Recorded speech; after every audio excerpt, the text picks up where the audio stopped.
Hey guys, welcome back to my two videos. तो इस video में दोस्तों डिस्कस करने वाले हैं यहाँ पर कुछ इंपॉर्टेंट कंपनीज़ को और उनसे रिलेटेड कुछ इंपॉर्टेंट अपडेट्स हैं जिसकी बात करेंगे इस वीडियो में। तो चलिए दोस्तों वीडियो की शुरुआत करते हैं। सबसे पहली कंपनी की बात करते हैं। पहली कंपनी का नाम है इन्फोसिस लिमिटेड। बट इसको डिस्कस करने से पहले दोस्तों, अगर आपने अभी तक चैनल को सब्सक्राइब नहीं किया है तो चैनल को सब्सक्राइब करके बेल आइकन को प्रेस कर लो और टेलीग्राम चैनल को भी ज्वाइन कर लो, जिसका लिंक आपको डिस्क्रिप्शन में देखने को मिल जाएगा। और दोस्तों एक डिस्क्लेमर भी है, जो भी कंपनी से रिलेटेड न्यूज़ एंड अपडेट्स हम लोग कवर करेंगे वो सारी न्यूज़ एंड अपडेट्स सिर्फ और सिर्फ एजुकेशन पर्पस के लिए, सीखने के लिए, तो इसको किसी भी तरह का इन्वेस्टमेंट एडवाइस मत समझना। आप खुद से रिसर्च और एनालिसिस भी कर सकते हैं। तो चलिए दोस्तों वीडियो की शुरुआत करते हैं। सबसे पहले बात करते हैं इन्फोसिस से रिलेटेड कुछ इंपॉर्टेंट न्यूज़ एंड अपडेट्स के बारे में। सो दोस्तों अगर आज के दिन की बात करें तो इन्फोसिस आपको काफ़ी ज़्यादा फोकस में देखने को मिल रही थी। इसके पीछे का सबसे बड़ा रीज़न है, एक काफ़ी बड़ी न्यूज़ हमें कल के दिन देखने को मिला था इन्फोसिस की तरफ से। अब वो जो न्यूज़ है दोस्तों, वो ऑब्वियस सी बात है, आप सभी को पता है, बायबैक से रिलेटेड था। अब बायबैक के न्यूज़ की वजह से मार्केट एकदम शॉक हो गई और इसी वजह से बोल सकते हैं कि आज के दिन आपको इन्फोसिस में 2% तक की तेज़ी भी विटनेस करने को मिला था। अब मार्केट इसलिए शॉक हुई क्योंकि मार्केट कंपनी के जो करंट कैश इक्विवेलेंट्स को देख रही थी, 24,455 करोड़ का कैश इक्विवेलेंट्स कंपनी का देखने को मिलता है। तो उस हिसाब से मार्केट ने एक एक्सपेक्टेशन रखा था कि 10,000 से लेकर 15,000 करोड़ के आसपास के बायबैक हमें देखने को मिल सकते हैं। बट इन्फोसिस ने शॉक कर दिया सबको। इन्फोसिस ने अनाउंस किया 18,000 करोड़ का बायबैक, जो कि अब तक की हिस्ट्री की अगर हम बात करें तो इन्फोसिस का सबसे बड़ा बायबैक है। और सबसे इंटरेस्टिंग बात दोस्तों यहाँ पर यह है कि जो कंपनी ने बायबैक की न्यूज़ हमें सुनाई वो तो चलो ठीक है, एक्सपेक्टेशन के हिसाब से काफ़ी ज़्यादा बड़ा था। बट साथ में कंपनी के रूट की अगर हम बात करें कि कौन से रूट में कंपनी ये बायबैक इंट्रोड्यूस कर रही है, तो वो भी मार्केट के एक्सपेक्टेशंस के हिसाब से अगर हम देखें तो कंपनी ने एकदम डिफरेंट रिपोर्ट किया। क्योंकि पिछले कुछ टाइम से जो बायबैक कंपनी के आ रहे थे वो हमें ओपन मार्केट बायबैक देखने को मिलते थे। बट अभी के टाइम पे कंपनी ने टेंडर ऑफर इंट्रोड्यूस किया है। मतलब जो प्राइस कंपनी सेट करेगी उतने ही प्राइस पे कंपनी अपने शेयर को रीपर्चेस करेगी। इसका मतलब इन्वेस्टर्स को देखा जाए तो किसी को कम किसी को ज़्यादा बेनिफिट नहीं होगा, इक्वली सभी बेनिफिट ले सकते हैं कंपनी से। और टोटल जो इक्विटी है उसका 2.19% ये रीपर्चेस करेगी। लगभग अगर शेयर्स के हिसाब से देखें तो 10 करोड़ शेयर्स इस बायबैक में हमें देखने को मिलने वाले हैं इन्फोसिस की तरफ से रीपर्चेसिंग में। और साथ में दोस्तों अगर हम प्रीमियम की बात करें तो प्रीमियम आप नोट कर सकते हैं, 19% का प्रीमियम है और नंबर काफ़ी ज़्यादा बड़ा है। इस वजह से मार्केट बोल सकते हैं आज के दिन चीयर करती हुई दिखी थी इन्फोसिस को। तो आपको ये बायबैक कैसा लगा वो मुझे कमेंट में ज़रूर बताना। बाकी इसके अलावा बात करते हैं दोस्तों अगली कंपनी के बारे में। बट एक छोटा सा पॉइंट भी समझ लो, जितनी भी चीज़ें मैंने बताई वो सभी चीज़ें सिर्फ एजुकेशन पर्पज़ के लिए, इसको किसी भी तरह का रिकमेंडेशन मत समझना। अब दोस्तों वीडियो में आगे बढ़ने से पहले बात कर लेते हैं एक सेबी रजिस्टर्ड टेलीग्राम चैनल के बारे में, जो कि अपने ही टीम मेंबर का है और उसको अगर आपने अभी तक ज्वाइन नहीं किया है तो आप उसको ज्वाइन कर सकते हैं। अब देखो, ज्वाइन करने का सबसे बड़ा बेनिफिट क्या है कि काफ़ी सारी कंपनी के जो चार्ट्स होते हैं उसको अच्छी तरह से एनालिसिस कर आपको यहाँ पर अपडेटेड देखने को मिलता है। और सेबी रजिस्टर्ड टेलीग्राम चैनल है तो सेबी रजिस्टर्ड रिसर्च एनालिस्ट के द्वारा अच्छी तरह से प्रॉपर एनालिसिस करके ही ये सारी डिटेल्स आपको देखने को मिलती हैं। तो लिंक आपको डिस्क्रिप्शन में दिख जाएगा, लिंक के थ्रू जाकर चैनल को ज्वाइन कर लो। दोस्तों बात करते हैं अब अगली कंपनी के बारे में। अगली कंपनी का नाम है बीएससी लिमिटेड। दोस्तों आप सभी को पता है कि कल के दिन बीएससी काफ़ी ज़्यादा फोकस में थी, क्योंकि एक रिपोर्ट हमें सुनने को मिला था CNBC TV 18 की तरफ से, जिसमें ये मेंशन किया गया था कि अगले एक महीने में सेबी कंसल्टेशन पेपर आपको फ्लोट करती हुई नज़र आ सकती है और वीकली एक्सपायरी जो हमें F&O कॉन्ट्रैक्ट्स में दिखता है उसको वो ख़त्म कर सकती है। अब इस वजह से बीएससी हो या बाकी कैपिटल मार्केट से जुड़ी कंपनी हो, सभी में अच्छी खासी आपको पिटाई देखने को मिली थी। बट दोस्तों अभी के टाइम पे जेफरीज का एक रिपोर्ट हमें सुनने को मिल रहा है, जिसमें उन्होंने 4 एक्सपायरी रिलेटेड सिनेरियोज को रखा है जो कि बीएससी के प्रॉफिटेबिलिटी में इम्पैक्ट डाल सकते हैं। और इस चीज़ को हम थोड़ा सा समझेंगे। अब देखो, पिछले 3 साल पिछले 5 साल अगर हम देखें बीएससी के नंबर्स के, तो काफ़ी इंप्रेसिव ग्रोथ कंपनी ने दिखाया है, चाहे हम रेवेन्यू की बात करें या फिर प्रॉफिट की। और अभी जो सेबी जो न्यू एक्सपायरी सिनेरियोज इंट्रोड्यूस हमें करने वाली है, उससे ये उम्मीद किया जा सकता है कि अगले 5 साल हो सकता है पिछले 5 साल की तरह हमें देखने को ना मिले। ऐसा नहीं कि कंपनी का बिज़नेस ख़त्म होगा, ऐसा नहीं है। बिज़नेस में कुछ चैलेंजेस आएंगे जिस वजह से हो सकता है कि कंपनी के जो नंबर्स पहले 100% से ग्रो कर रहे थे वो 100% से ग्रो करते हुए देखने को ना मिले।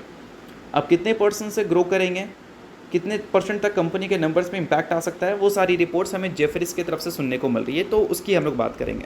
पर जितने भी रिपोर्ट्स हैं वो जेफरीज का है, तो इसको आप एक बार रिसर्च और एनालिसिस कर लेना। इसको रिकमेंडेशन या ब्लाइंडली फॉलो करने की ज़रूरत बिल्कुल भी नहीं है, ठीक है। अब देखो दोस्तों, सबसे पहले कि हम बात करें, फोर्टनाइट एक्सपायरी हमें देखने को मिल सकता है। ठीक है। अब ये अगर देखने को मिला तो एवरेज डेली जो टर्नओवर है वो हमें 55% तक गिरता हुआ दिख सकता है, और प्रीमियम एवरेज डेली टर्नओवर जो है वो हमें 45% तक गिरता हुआ दिख सकता है। और इस सिनेरियोज़ की वजह से बीएससी का जो मार्केट शेयर है वो रफली हमें 20% तक आता हुआ दिख सकता है, जो कि अभी के टाइम पे 29% के आसपास है। और इससे जो बोल सकते हैं एक्सचेंज का जो रेवेन्यू आता है ऑप्शन से, वो रेवेन्यू हमें 57% तक गिरता हुआ दिख सकता है 2027 के फाइनेंशियल ईयर में। और इन सारी चीज़ों की वजह से जो कंपनी का कंसोलिडेटेड रेवेन्यू है अगले साल तक 33% तक गिरता हुआ नज़र आ सकता है, और कंपनी का नेट प्रॉफिट आफ्टर टैक्स हमें 35% तक गिरती हुई नज़र आ सकती है अगर फोर्टनाइट एक्सपायरी हमें इम्प्लीमेंट होता हुआ दिखे तो। उसके अलावा दोस्तों एक और सिनेरियो है मंथली एक्सपायरी, या फिर हमें monthly expiry on separate day, यानी कि मान लो बीएसई और एनएसई की एक्सपायरी दोनों हमें सेपरेट डे देखने को मिलती है, तो उससे क्या होगा कि नोशन एडीटीओ यानी कि एवरेज डेली टर्नओवर जो बीएसई के हैं वो हमें 80% तक गिरते हुए नज़र आ सकते हैं, और प्रीमियम एवरेज डेली टर्नओवर 70% तक गिरते हुए नज़र आ सकते हैं। और इस केस में क्या है कि बीएसई का जो मार्केट शेयर है वो बोल सकते हैं स्टेबल तो हमें देखने को मिलेगा, बट इनके जो रेवेन्यू ऑप्शन से आते हैं उसमें हमें 67% की फॉल दिख सकती है फाइनेंशियल ईयर 2027 में।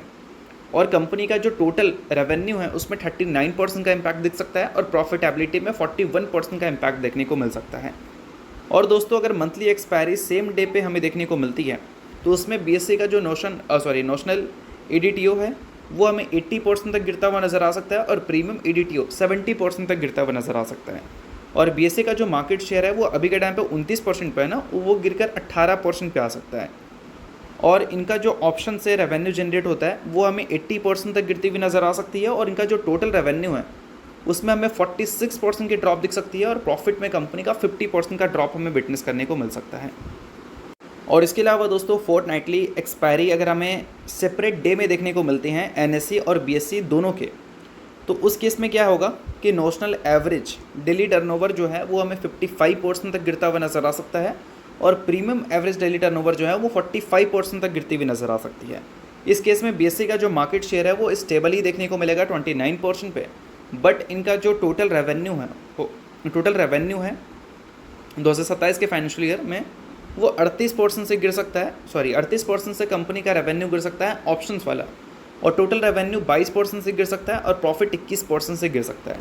तो ये 4 सिनेरियोज़ को जेफरीज ने रखा है बीएसई की बोल सकते हैं बिजनेस को देखते हुए। अब देखते हैं कि इन 4 सिनेरियोज़ में कौन से सिनेरियोज सेबी इम्प्लीमेंट करती है। 4 सिनेरियोज मेंशन है जिसमें कोई भी एक इम्प्लीमेंट अगर होगा तो उस हिसाब से अंदाज़ा लगाया जाएगा कि बीएसई और जो टोटल ऑप्शन ट्रेडिंग का टर्नओवर है उसमें हमें कितना गिरावट देखने को मिल सकती है। बीएसई मतलब बीएसई के रेवेन्यू या फिर उसकी बिज़नेस की बात करें तो आई होप आपको ये सारी चीज़ें अच्छी तरह से समझ आ गई होंगी, बट जितनी भी चीज़ें हैं वो एजुकेशन पर्पज़ के लिए है, तो इसको रिकमेंडेशन की तरफ मत समझना। तो चलिए इसके अलावा दोस्तों बात करते हैं अगली कंपनी के बारे में जिसका नाम है हिंदुस्तान एरोनॉटिक्स लिमिटेड यानी कि HAL। सो देखो दोस्तों आज के दिन की बात करें तो HAL आपको काफ़ी ज़्यादा फोकस में देखने को मिल रही थी क्योंकि 2 बड़ी न्यूज़ हमें सुनने को मिल रहा था। अब वो 2 बड़ी न्यूज़ एग्जैक्ट है क्या उसके बारे में हम बात करेंगे, बट उससे पहले अगर आपने अभी तक टेलीग्राम चैनल को ज्वाइन नहीं किया है तो आप उसको जाकर ज्वाइन कर लो। सेबी रजिस्टर्ड टेलीग्राम चैनल है, हमारे ही टीम मेंबर का है, तो आप इस पर बिल्कुल ट्रस्ट भी कर सकते हैं। किसी भी तरह का डाउट्स इंक्वायरीज रहता है तो वो भी आप आकर वहाँ पर क्लियर कर सकते हो, और मार्केट से रिलेटेड काफ़ी सारी अपडेट्स भी आपको वहाँ पर दिखती हैं जो कि आपके लिए काफ़ी ज़्यादा यूज़फुल हो सकता है। तो लिंक डिस्क्रिप्शन में है, लिंक के थ्रू जाकर चैनल को ज्वाइन कर लो।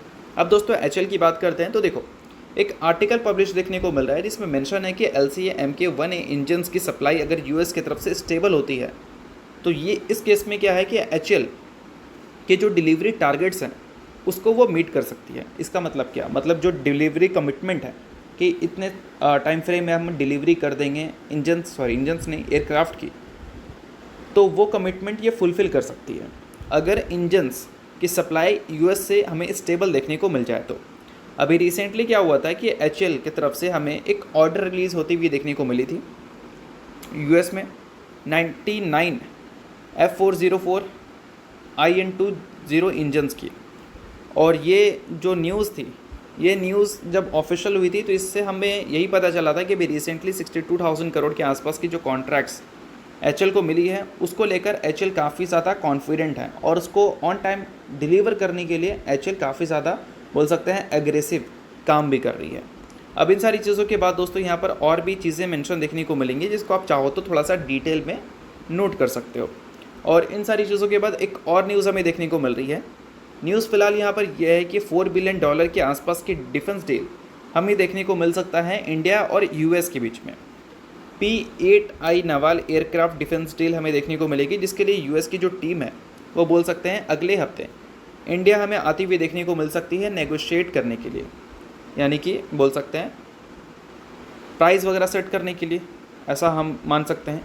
तो इन सारी चीज़ों से रिलेटेड जो अपडेट्स हमें देखने को मिल रही है वो मैंने आपको समझा दिया। तो यही सारी चीज़ों की वजह से बोल सकते हैं कि आज के दिन आपको HL काफ़ी ज़्यादा अच्छा फोकस में रहती हुई देखने को मिली थी। तो न्यूज़ थी, इस वजह से मैंने बता दिया, बाकी ये कोई रिकमेंडेशन नहीं है। तो चलिए अब इसके अलावा बात करते हैं अगली कंपनी के बारे में, जिसका नाम है गॉडफ्रे फिलिप्स। रिसेंटली दोस्तों कंपनी ने Q1 के नंबर्स रिपोर्ट किए थे, जहाँ पर कंपनी के जो नेट प्रॉफिट थे उसमें हमें 56% की ग्रोथ देखने को मिली थी। साथ में कंपनी ने 2:1 की रेशियो में बोनस की भी अनाउंसमेंट किया था। इसमें कंपनी ने एक शेयर के बदले अपने इन्वेस्टर्स को 2 इक्विटी शेयर देने का फैसला किया था। सो अगर आप इस कंपनी के शेयर होल्डर हैं तो इस न्यूज़ को आप नोट कर सकते हैं। शेयर होल्डर नहीं है, इग्नोर कर सकते हैं, न्यूज़ थी इस वजह से मैंने बता दिया। बाकी ये किसी भी तरह का रिकमेंडेशन वगैरह नहीं है। तो चलिए दोस्तों ये वीडियो यहीं तक, होप करता हूँ वीडियो आपको अच्छा लगा होगा। वीडियो लाइक कीजिए, पहली बार सब्सक्राइब कीजिए। वीडियो के लिए बहुत बहुत शुक्रिया।